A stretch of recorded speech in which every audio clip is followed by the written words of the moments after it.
বিসমিল্লাহির রহমানির রহিম। আসসালামু আলাইকুম। সবাই কেমন আছেন?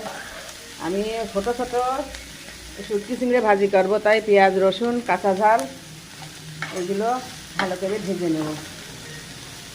শুটকি চিংড়ি ভাজি করবো।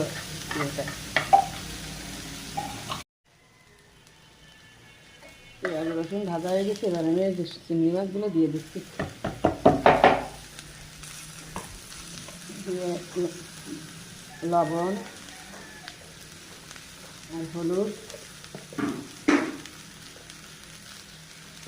দিয়ে দিলাম, দিয়ে এটা নাড়াচাড়া করে ভেজে নেব।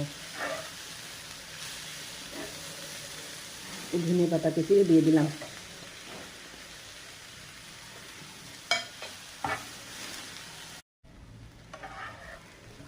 শুটকি চিংড়ি ভাজিটা আমার হয়ে গেছে।